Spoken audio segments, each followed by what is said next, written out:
It is amazing that almost 150 years ago, what happened here, so vividly described by Eric, was so quickly forgotten.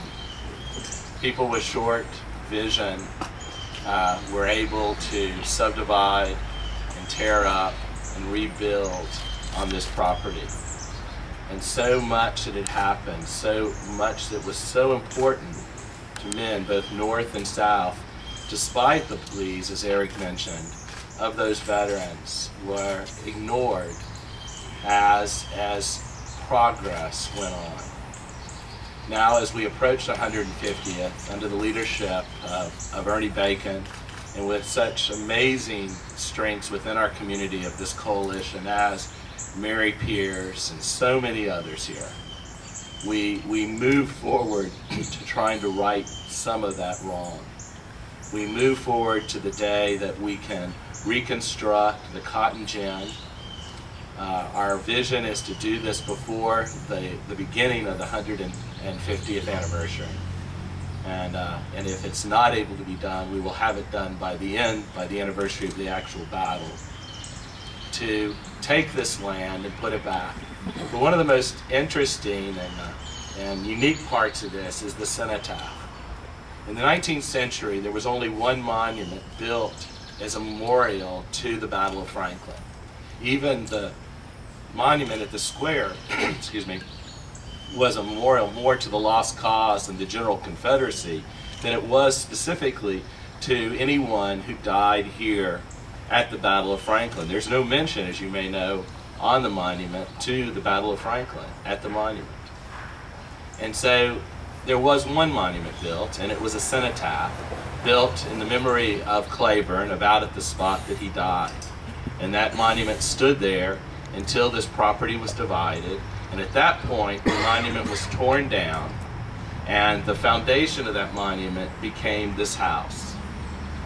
And so it is not simply a case where we plan to acquire property. Acquiring the battlefield is very important. But more importantly, as we move towards celebrating the 150th anniversary under the leadership of Governor Bredesen and Susan Whitaker, Lee Curtis, and others, we also look to the day that the house can be moved and that the monument can be rebuilt, this cenotaph that was so important in the 19th century. And so what I hope and believe you'll be seeing in the next few years, and it's going to involve each one of you, believe me, trust me, do not doubt my words, but as some of you start backing away right now, what we're going to see is not simply acquiring this and other lands. And believe me, Mary Pierce tells me almost daily that this is not the end of our acquisitions. But not only taking this and other lands, but at a fair market price. But that you will live, and we will all hopefully live, to see rebuilding the cotton gin, rebuilding the trench that went in front, and rebuilding the cenotaph. That's a huge, huge undertaking for this community.